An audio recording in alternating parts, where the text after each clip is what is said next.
La doctrina acerca del infierno debe ser enseñada porque el creyente debe comprender realmente de dónde fue sacado. Y el creyente necesita, y el no creyente necesita saber que hay un lugar de castigo para el pecador.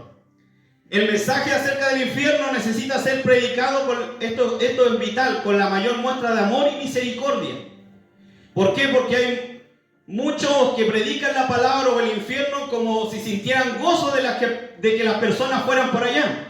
Nosotros debemos sentir compasión y misericordia de que las personas desciendan a ese lugar. Por eso cuando comprendemos realmente lo que es el infierno no nos va a causar gracia. Bromas acerca de lo que cuando la gente dice me voy a ir al infierno, ahora se hacen memes, tantos videos y colocan me voy al infierno como algo, como una proclamación de diversión. ¿Por qué? Porque se ha tergiversado tanto en este tiempo la palabra infierno y se ha predicado tan poco, los púlpitos se han llenado de otras cosas, pero no de las doctrinas clave. La doctrina básica, decía el gran predicador Carlos Spurgeon, su doctrina básica era cielo y infierno. Esos eran sus dos mensajes que siempre no podían faltar. Debemos recordar que Jesús fue el más grande predicador acerca del infierno. Él vino a correr esa cortina. Mire, en el Antiguo Testamento no había una revelación clara de lo que era el infierno. No estaba completada. Cuando se hablaba de infierno, más adelante lo vamos a entender, se hablaba de la muerte, se hablaba de un lugar común para todos. Y se usaba la palabra Seol como lugar común para los muertos. Pero Jesús vino a correr esa cortina. Una de las obras de la redención fue traernos la realidad de lo que es el infierno. Correr, mostrarnos qué pasa después de la vida. Después de esta vida, ¿qué sucede? Cuando el espíritu abandona el cuerpo del hombre. Esa fue una de las cosas que vino a hacer Jesús. Y cuando comprendemos esta enseñanza acerca del infierno, comprendemos totalmente de dónde fuimos rescatados y por qué tuvo que pagar un precio tan grande nuestro Señor. Jesús fue el más grande predicador del infierno. Como le decía, Él trajo esta enseñanza y la repitió en al menos 12 ocasiones. La palabra infierno, como le decía, se ha mal utilizado tanto este tiempo que la gente ya no tiene temor del infierno. Algunos lo ven, la practican como una grosería. Usted lo ve en las películas gringas, dicen, vete al infierno. Como una grosería. Otros lo toman como un lugar que no existe. Y otros lo toman a manera de broma. Canciones se han creado acerca de este lugar, desconociendo lo que realmente están cantando. Aquí yo saqué un ejemplo. La banda de rock pesado AC/DC en 1979 lanzó el álbum Highway to Hell, ¿ya? Que en español significa Camino al Infierno. Este fue el disco que lanzó a esta banda de rock pesado al estrellato. Esta era una banda que, si bien era un poco conocida, cuando lanzó este álbum realmente se hizo conocida. Sacó esta canción y en la carátula aparece uno de sus integrantes con unos cachitos así en representación de Satanás. Y se llama Camino al Infierno, Highway to Hell. Entonces, yo traduje parte de esta canción y para que ustedes le pongan oído, hay que tener cuidado con lo que se canta. Dice la Escritura, cantaré con entendimiento. Dice, no necesito una razón, no necesito una rima, no es nada que prefiera hacer. Dice, voy bajando y festejando. Mis amigos también estarán allá. Estoy en la carretera al infierno, en la carretera al infierno. Y más adelante continúa diciendo, miren lo que dice esta canción. Oye, Satanás, ya pagué mis deudas. Estoy tocando en una banda de rock. Le está diciendo Satanás, ya pagué todos mis deudas contigo porque estoy tocando en una banda de rock. Y así como yo voy camino al infierno, estoy mandando a otros caminos al infierno. Estas son las canciones que se cantan muchas veces sin saber. ¿Sabe que esta canción ha sido cantada en infinidades de películas? Infinidades han pagado. Esta canción fue lanzada en 1979. Infinidades de dramaturgos de Hollywood pagan millones porque esta canción esté ahí. Porque las canciones, ustedes saben, después se pagan los derechos. Esta canción sale en películas como Megamente, en una donde sale manejando el monito, ahí aparece Carretera al Infierno. Y muchos niños la tararean, la cantan, padres, personas, pero no saben qué significa. Bueno, ahora ustedes ya saben qué significa eso, Highway to Hell. Como les decía, esta canción ha salido en infinidad de películas y curiosamente el autor de esta canción, que fue el primer vocalista que tuvo AC/DC, se llamaba Bon Scott. después de componer esta canción, a los meses después fue encontrado muerto en el asiento trasero del auto de un amigo. Se desconocen las razones por las cuales murió. Algunos le han atribuido el exceso de drogas, pero la medicina nunca pudo determinar de quién murió Bon Scott. Quizá este hombre se fue lleno de fama y dinero, porque eso fue lo que alcanzó a esta banda, eso fue lo que lo catapultó a la fama. ¿Pero a costa de qué? Dice que el hombre puede ganar todos los tesoros de este mundo, pero ¿de qué le sirve si pierde su alma? Amén. Si el hombre pudiera comprender lo que es realmente el infierno, que es un lugar de tormento, un lugar de dolor, un lugar de desesperanza, donde una vez se ingresa no hay escapatoria, ninguna persona haría bromas acerca de este lugar. Nadie se alegraría que una persona termine allí. Habría más púlpitos hablando acerca de esta realidad, más predicadores en las calles advirtiendo a las personas, ya que nosotros somos la iglesia del Dios vivo y Dios nos ha puesto como atalayas. Amén. Usted y yo hemos sido puestos como atalayas. ¿Qué era la atalaya? Era un vigía que se colocaba en las murallas de las ciudades y veía venir de lejos el mal o el ejército enemigo y advertía a toda la ciudad, tocaba una campana y decía: viene el mal, viene la destrucción. Nosotros como iglesia, como creyentes, usted y yo somos puestos como atalaya, como mensajeros de Dios vivo. Y el problema está aquí, porque algunos se desilusionan, dicen: pero yo predico el mensaje y yo le hablo a la gente, pero la gente no se convierte. Ese no es el problema suyo. Usted entrega el mensaje, usted lo entrega y usted libra su sangre de ese varón de su cabeza. Así dice la Escritura. Amén.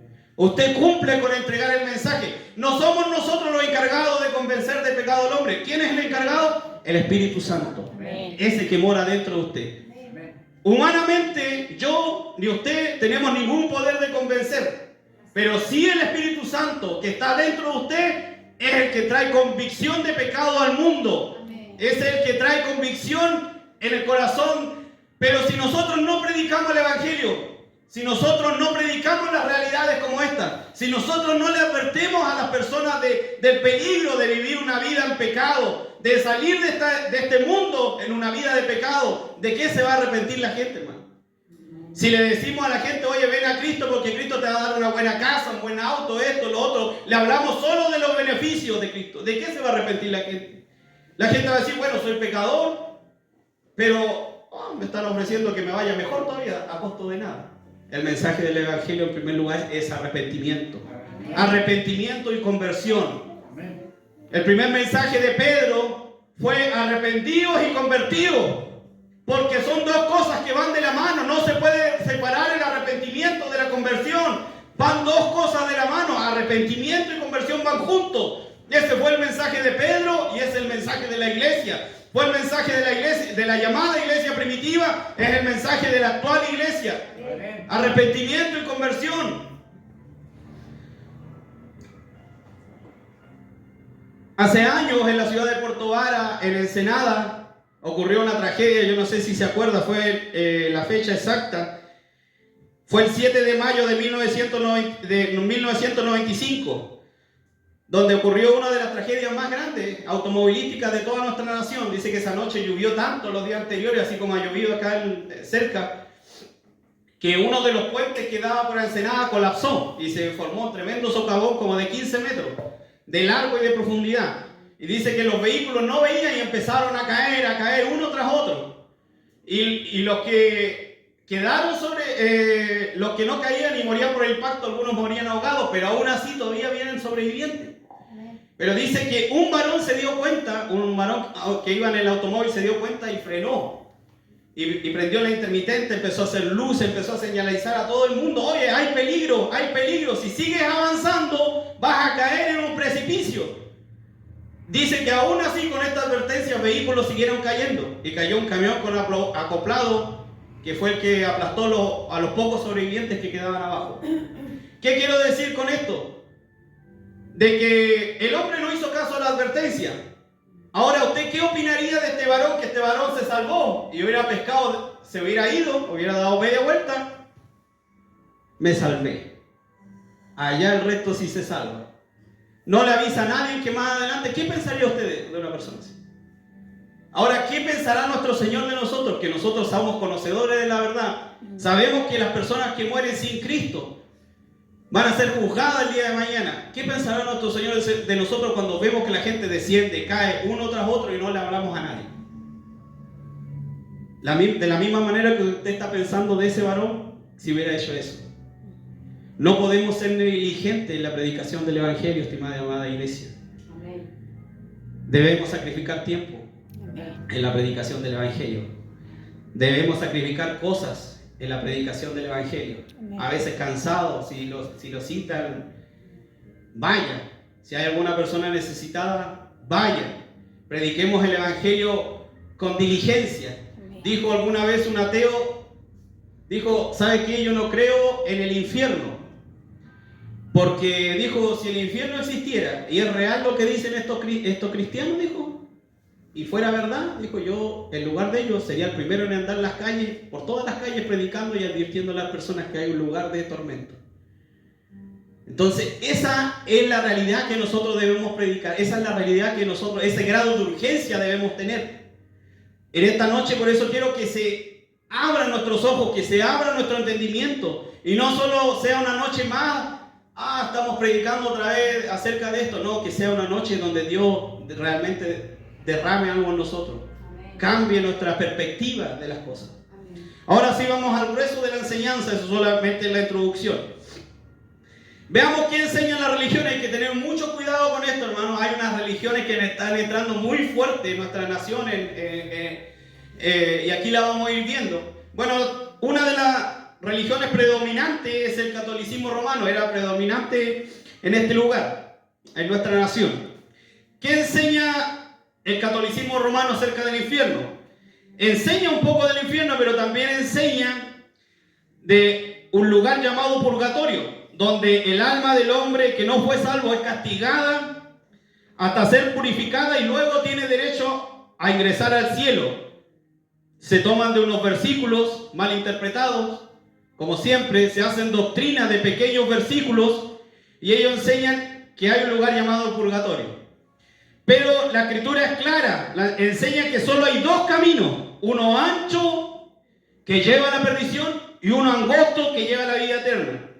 La Biblia es clara en enseñar que solo hay dos lugares donde el espíritu del hombre puede ir cuando muere, o irá al cielo o irá al infierno. Los versículos aquí, usted puede usar como base eso.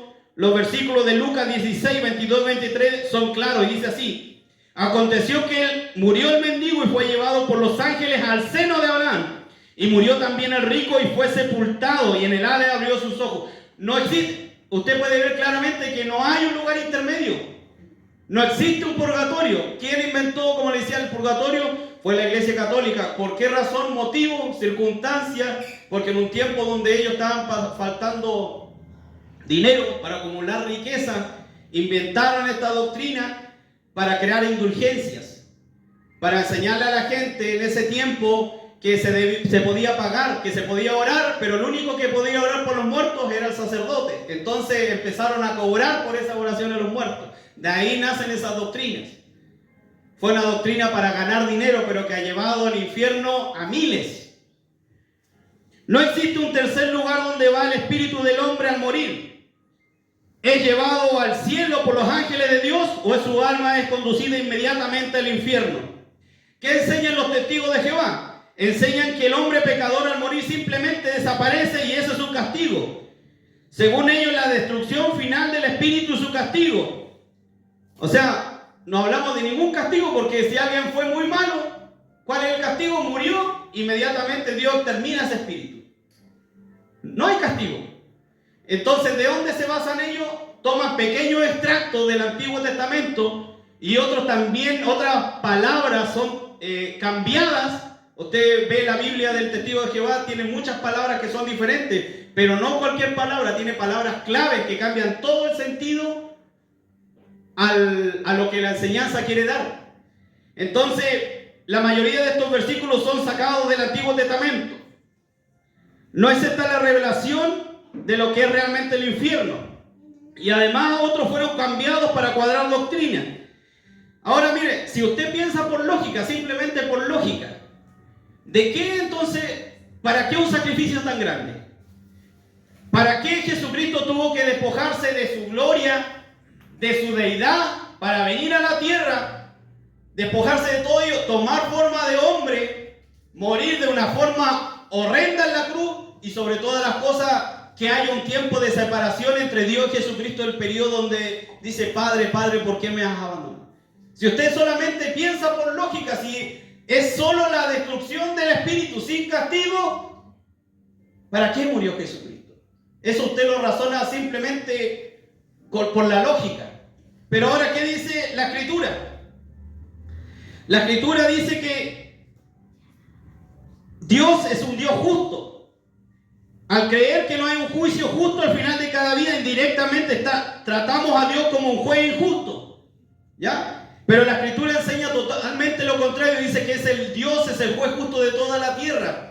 Y que el hombre, lo que el hombre siembra, eso va a cosechar. También enseña en el libro de Eclesiastés 11:19, alégrate, joven, en tu juventud, y tome placer en tu corazón en los días de tu adolescencia. O sea, ¿quién está diciendo? Hace lo que quieras, disfruta, deleítate. Y anda en los caminos de tu corazón. Pero sabe una cosa, que sobre todas estas cosas, Dios te juzgará. O sea, Dios le está diciendo, mira, hace lo que quieras según lo que está en tus pensamientos. Si tú crees que es el camino correcto, bueno, anda. Porque llega un estado del hombre en el pecado que usted le habla, el hombre no recapacita. Bueno, pero ten presente una cosa, le dice Dios. Yo soy el juez justo. Y quizás no hay un juicio justo al final de cada día. Hay cosas muy injustas que muchas veces nos ocurren a todos. Pero sí habrá un juicio justo al final de cada vida. Amén. Y eso debemos tenerlo claro y eso debe grabarse en nuestro corazón. Amén.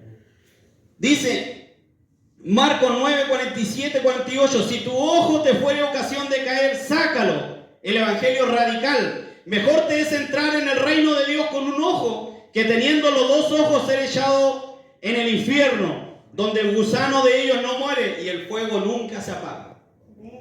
El evangelio, hermano, es radical. ¿Qué dice el evangelio? Tú quieres entrar en el reino de Dios, hay cosas que te estorban, sácalo. Tu ojo te es ocasión de caer, sácalo. Si tu brazo es ocasión de caer, sácalo. Tu pierna, y como le decía el otro día a los hermanos, si tu lengua te es ocasión de caer, córtala. Yo creo que Dios nos dice de las otras cosas, porque de las otras cosas tenemos reemplazo. Tenemos dos ojos, dos piernas, pues nos cortan la lengua. Ay, ay, ay. El evangelio es radical, hermano.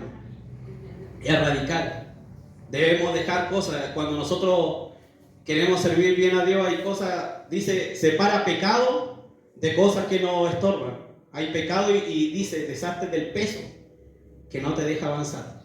Hay cosas que no son pecado, pero sí son peso en tu vida. Por ejemplo, ahora mismo, a alguien que le gusta el fútbol y se quedó mirando el partido y no vino al culto. ¿Es un pecado?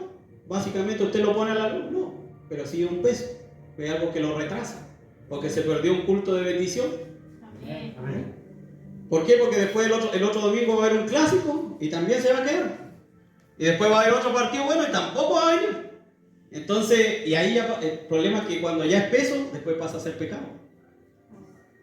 ¿Qué enseña el hinduismo? Y con esto quiero que tengan mucho ojo, mi hermano. El hinduismo es la religión oficial de la India, practicada por más de 1.000 millones de personas en el mundo. Más de 1.000 millones, imagínense, en el mundo actualmente hay como 8.000 millones de personas. Más de 1.000 millones de personas practican el hinduismo. Es una de las... Está en el top 4, creo, de las religiones más grandes. Es una religión de idolatría total. Cerca de 330 millones de dioses tiene el hinduismo. Originaria de la India. Hinduismo, indio o India tienen el mismo origen. La palabra tiene el mismo origen, que es en base a un lugar físico que existía. ¿Ya? De esta religión nace el yoga. ¿Ya? Es una de las 6 ramas del hinduismo, es el yoga.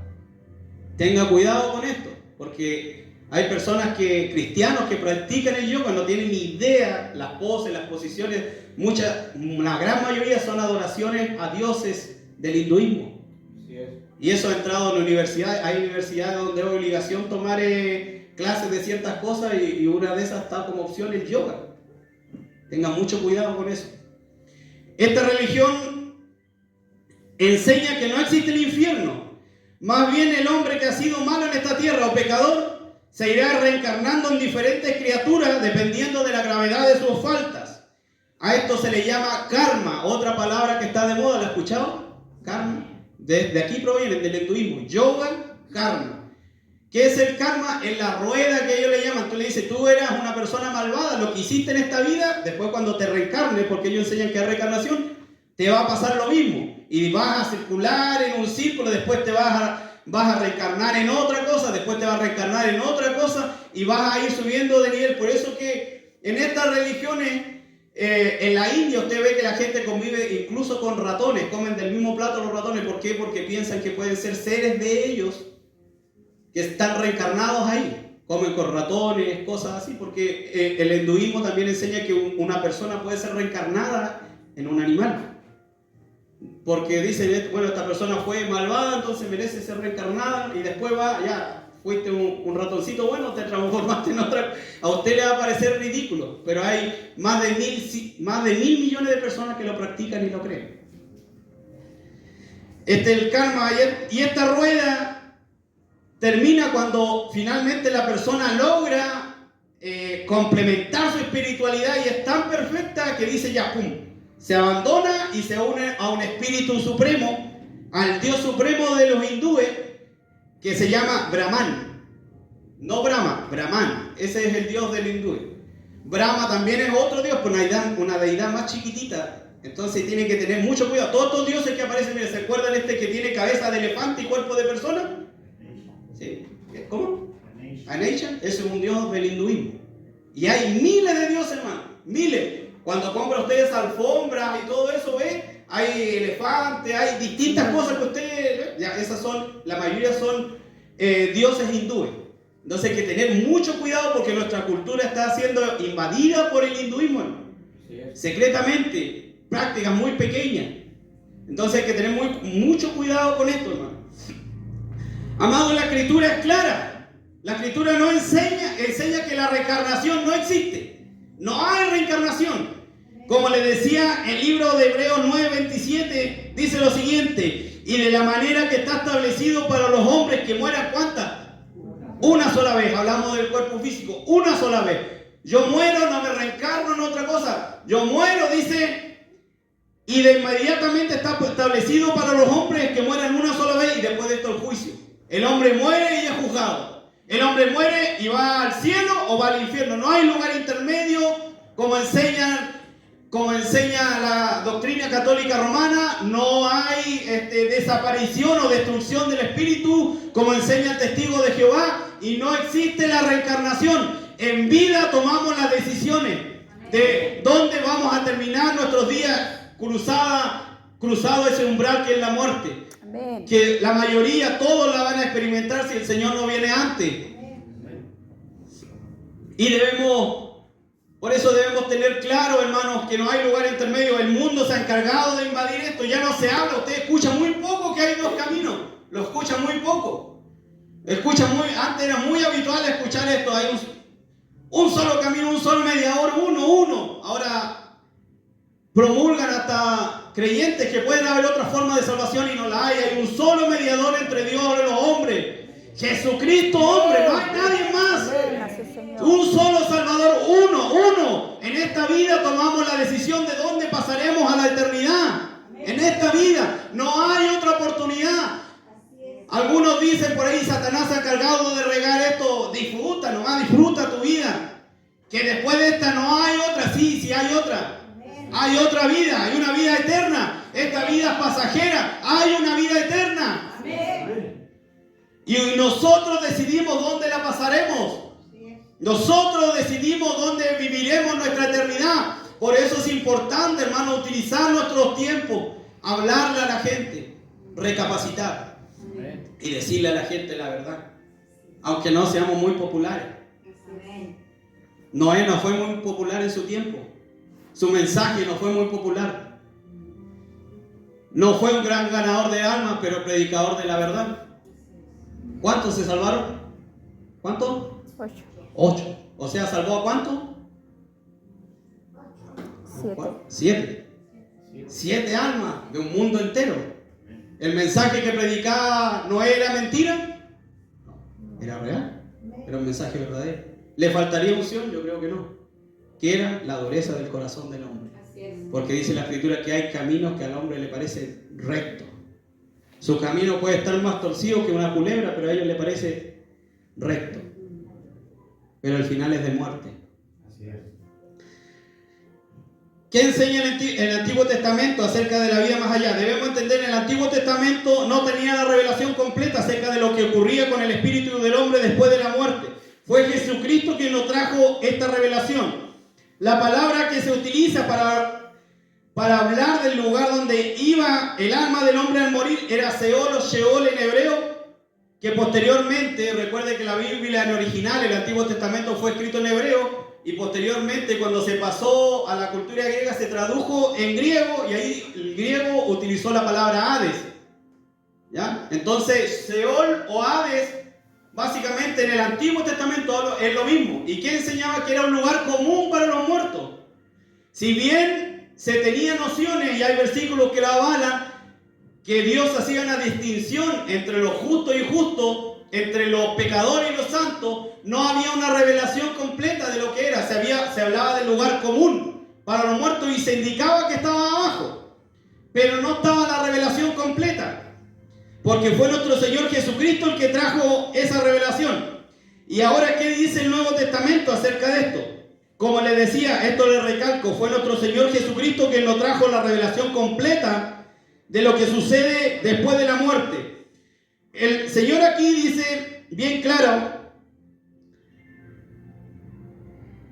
pero Abraham le dijo: hijo, acuérdate que recibiste tus bienes en la vida, y Lázaro también males, pero ahora esté consolado aquí y tú atormentado. Además de esto, una gran cima puesta en nosotros y vosotros, de manera que los que quisieren pasar de aquí a allá no pueden. Habían 2 lugares en ese tiempo, abajo.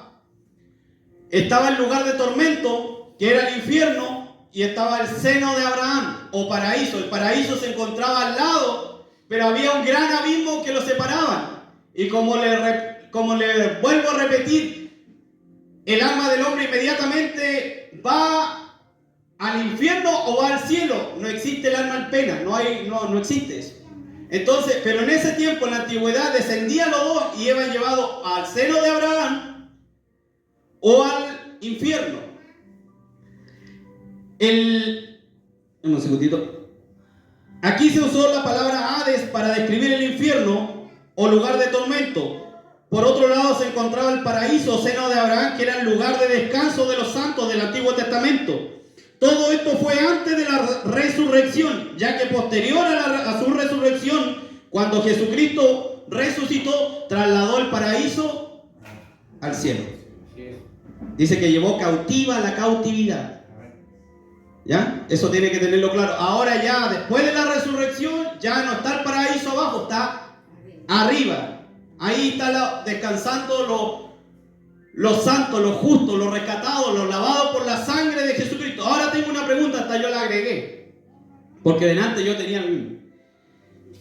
¿Por qué anterior a la muerte los santos justos no tenían acceso al cielo? ¿Por qué? Yo decía, pero ¿por qué estaba abajo, junto al lado de los pecadores? ¿Por qué no había un acceso?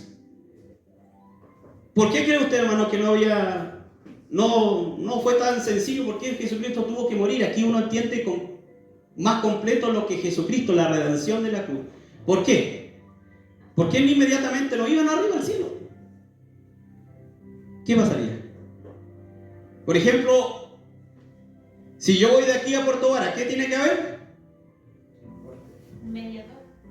Camino. Un camino. ¿Y qué dijo Jesucristo? Yo soy el camino. Yo soy el camino. Por eso dice, nadie puede ir al Padre si no es por mí. No había camino. No había camino. Recuerde que el hombre pecador vendió todo. Entregó todo a Satanás. No había un camino.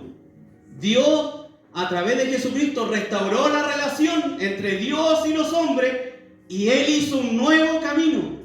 ¿Recuerdan la revelación de Jacob cuando se recuesta en Betel, si no me equivoco, en Betel, y coloca una piedra, le coloca aceite y se duerme y tiene un sueño? ¿Se recuerdan cuál era el sueño? Una escalera.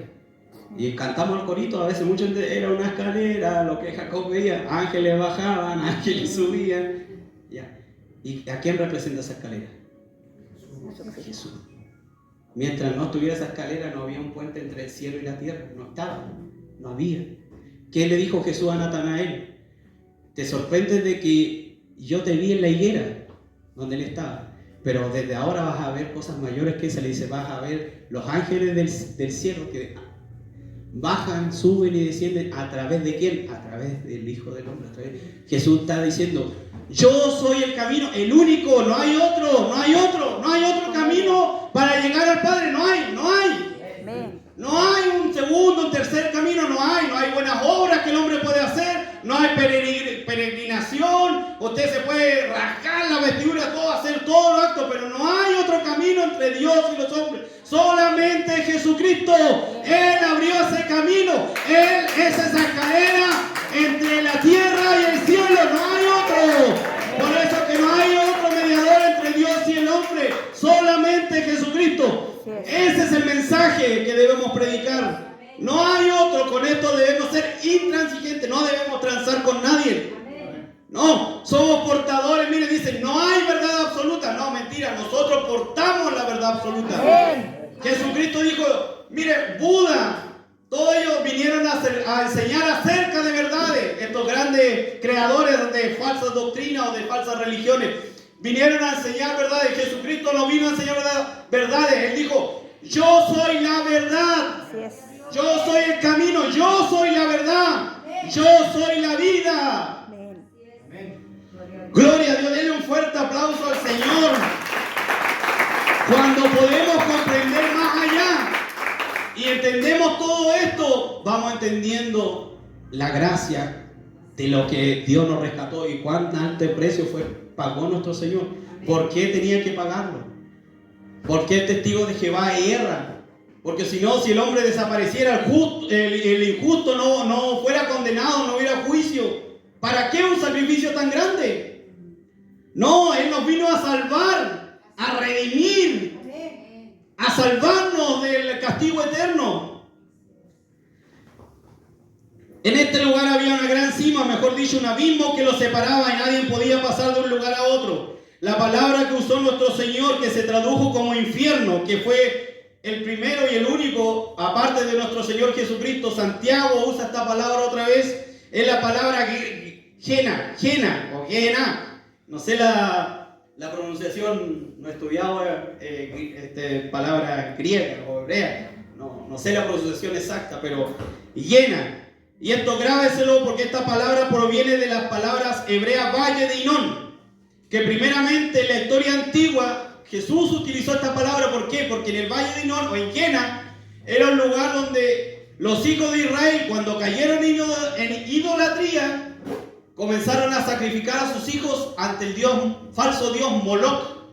¿Ya? Allí, ¿cómo los sacrificaban? Había una estatua que tenía fuego encendido y ahí ellos incineraban a sus hijos vivos. ¿Por qué? Porque la cultura de los que practicaban esto se introdujo en el corazón del pueblo de Israel y ellos comenzaron a idolatrar a los mismos dioses que los paganos y cayeron tan bajo que comenzaron a hacer esta misma práctica, entregarle a su primogénito, a sus hijos, al dios Moloch.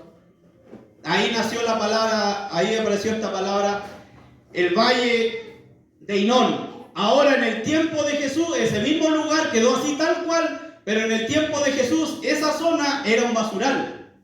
Y era un basural, no cualquier basural, en ese basural se incineraba todo lo que no servía.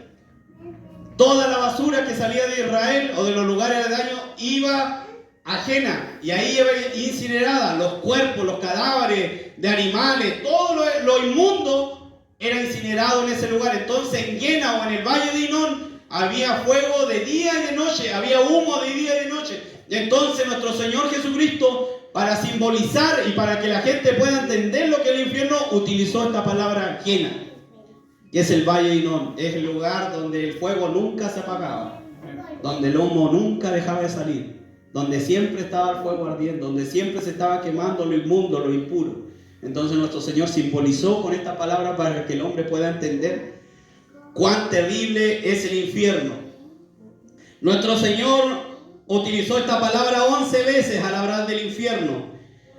Una vez Santiago, esta palabra la utilizó como simbolismo de lo que es el infierno, un lugar de fuego, un lugar de tormento. Este lugar, el infierno, únicamente quedará vacío en una sola ocasión. ¿Cuándo será, mi hermano? Juicio. ¿Qué juicio? El juicio del trono blanco. No le ayude, pastor. No le ayude. Usted sabe mucho. El juicio del gran trono blanco es donde sus ocupantes serán juzgados y lanzados finalmente al lago de fuego. Apocalipsis 20, 13 al 15. Y la muerte y el Hades entregaron a los muertos que estaban entre ellos y fueron juzgados cada uno según sus obras. La muerte y el Hades fueron arrojados al lago de fuego. Esta es la muerte segunda, al lago de fuego. Y el que no se encontraba inscrito en el libro de la vida fue arrojado en el lago de fuego. Podemos entender entonces, para ponernos en los tiempos actuales, el infierno viene a ser solamente como una prisión preventiva. Así es. Ustedes saben que hoy en día la justicia chilena al menos da de 3 meses por lo menos. Cuando investiga a alguien dice, mira, esta persona creemos que es culpable, así que vamos a dejarla en prisión preventiva 3 meses. Así funciona la justicia nacional por lo menos. Y después de eso viene el juicio. Después viene el juicio. No es inmediato. Entonces el infierno es lo mismo. Es la prisión preventiva.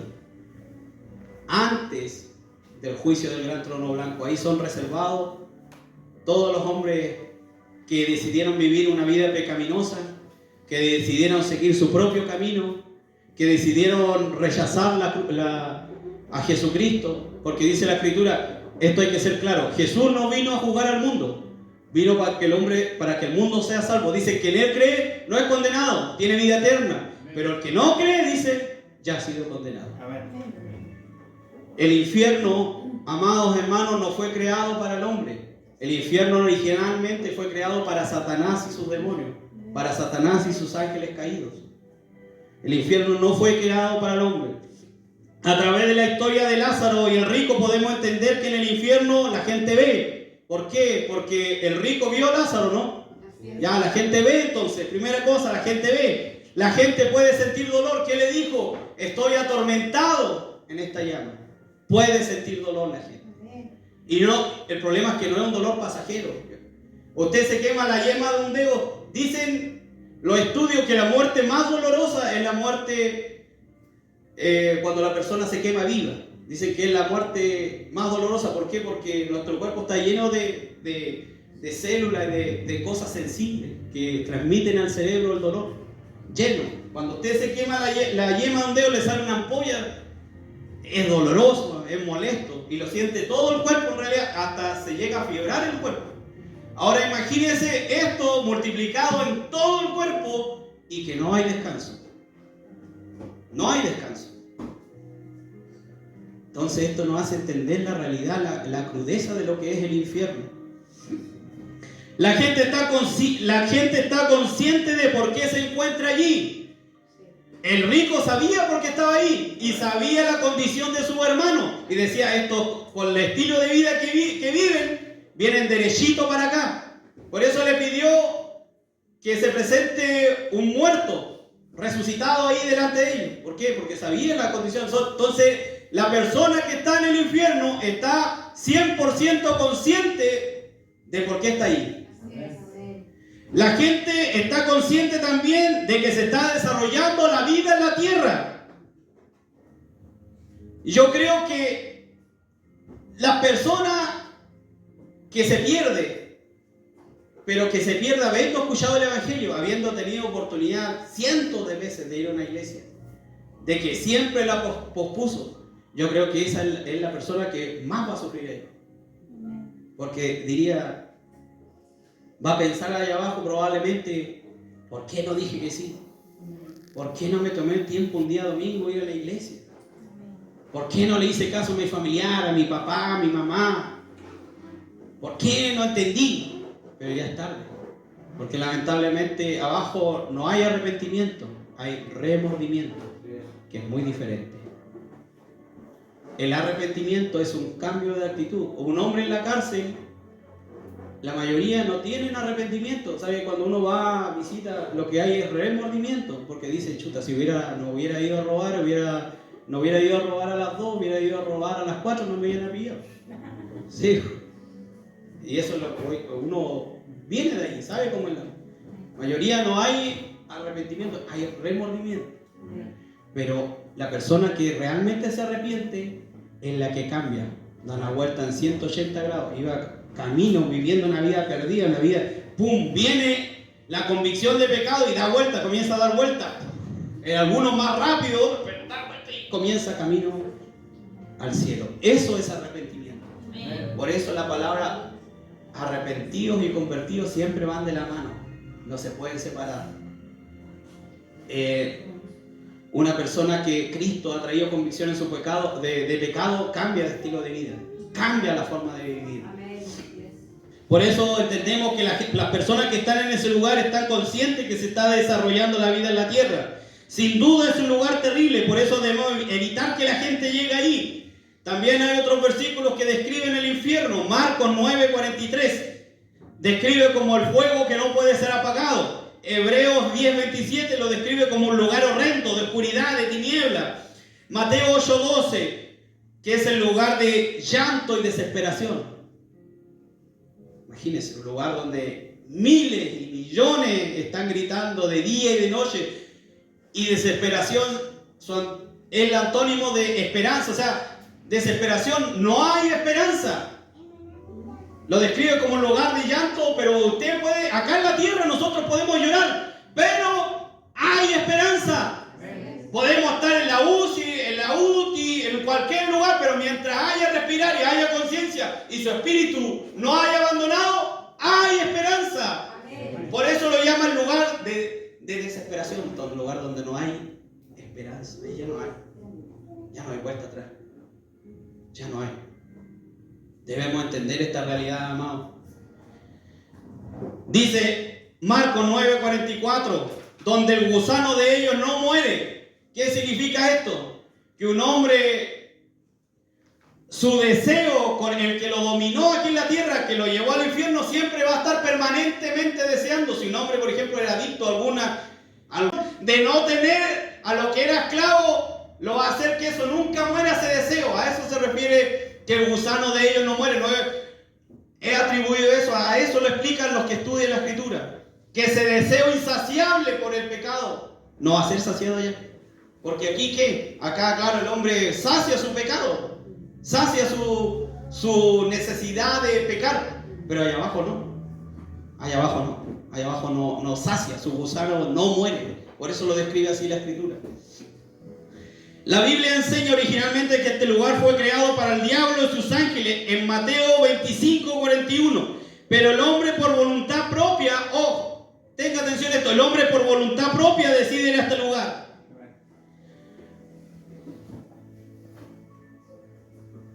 El hombre voluntariamente, como le decía, hay caminos que al hombre le parecen derechos, pero su final es de muerte. El hombre, a través de la psicología, a través de diversas enseñanzas, cree que su camino es derecho y no necesita de un Salvador. Pero todos necesitamos, dice, la Escritura es bien clara, dice, por cuanto todos pecaron. Todos pecaron. Están destituidos de la gloria de Dios. Pero Dios, que es rico en misericordia, decidió dar a su Hijo unigénito para la salvación del hombre. Amén. Conclusión. Es nuestro deber hablar sobre el infierno y advertir a las personas acerca de él. Crean o no crean, a nuestra advertencia. Eso es así. Usted no se desanime porque no lo cree. Usted no se desanime porque lo tachen de pronto de loco. Usted no se desanime por eso. Usted entregue la verdad en el momento adecuado. Siempre el momento adecuado. Conversaciones. La gente de pronto tiene conversaciones sobre el más allá. No tiene ni idea. Pero ahí donde está, no. Mire, yo le voy a enseñar esto, aquí dice la escritura esto, esto y esto. Anotaron los versículos, ahí están los versículos. Ahí están los versículos para que usted pueda respaldar, leer en su casa y estudiar. Segundo, no podemos pasar indiferente por la vida sabiendo que diariamente personas van a este lugar.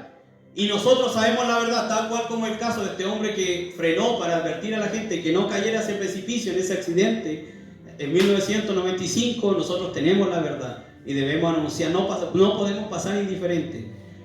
¿Sabe qué? Muchas veces el enemigo nos torna mirarnos nuestro propio ombligo, mirar nuestro propio dolor y pasamos indiferentes por la vida y pasan años y años y años y damos vueltas en nuestros problemas.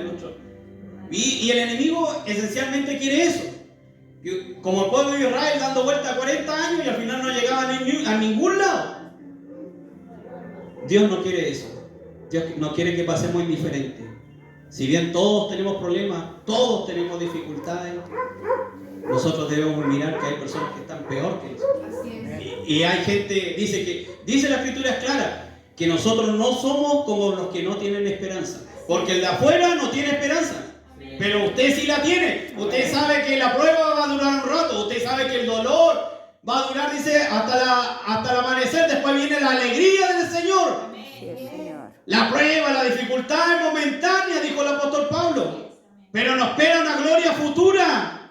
Una gloria poderosa. Hay algo mejor para nosotros. Dice el libro de Hebreos que los hombres que perecieron, que fueron torturados por el Señor, no eran dignos de esta tierra, porque tenían una patria mayor, una patria celestial. No es que ellos no fueron dignos, la tierra no era digno de esos varones. Eso enseña el libro de Hebreos. Y por último, como les comentaba a nuestro hermano allá en Puerto Vara, hay una película que me gusta mucho, que se llama Rescatando al Soldado Ryan. No sé si alguno la ha visto. Muy buena y deja una muy buena enseñanza, tanto cuando parte, el otro día la volvimos a ver con mi esposa, como cuando termina. Y el varón parte buscando una tumba. Y después se desarrolla la película y uno sabe por qué buscar esa tumba. Y cuando está terminando la película, porque él era el último de 4 hermanos que había venido de la guerra, y lo mandaron a buscar para que la madre al menos le quede un hijo. Y murieron un montón de soldados por él, incluyendo el que dirigía la misión. Y el que dirigía la misión le dice, al último, cuando entrega su vida, le dice: vive dignamente. Haz que el sacrificio de esos hombres valga la pena. Y yo decía, de nuestro Señor Jesucristo no debe ser lo mismo. Vivamos dignamente. Yo creo que Dios nos está haciendo un llamado a vivir nuestro cristianismo de verdad. A vivir un cristianismo digno. Digno del sacrificio. ¿Digno de qué? Digno del sacrificio de la cruz. Porque si bien eso fue una historia, no sé si real o ficticia, esto fue real, la historia de nuestro Señor Jesucristo. Usted está entendiendo el sacrificio tan grande que hizo nuestro Señor Jesucristo. Y el llamado que Él nos está haciendo en este tiempo: vivamos dignamente. No corramos como el mundo corre. No vivamos como el mundo vive, en medio de gritos, peleas, insultos, chismes que generan divisiones dentro de las congregaciones. Vivamos dignamente para nuestro Señor. Vivamos que el sacrificio de nuestro Señor sea dignificado con nuestra forma de vivir. Denle un aplauso al Señor.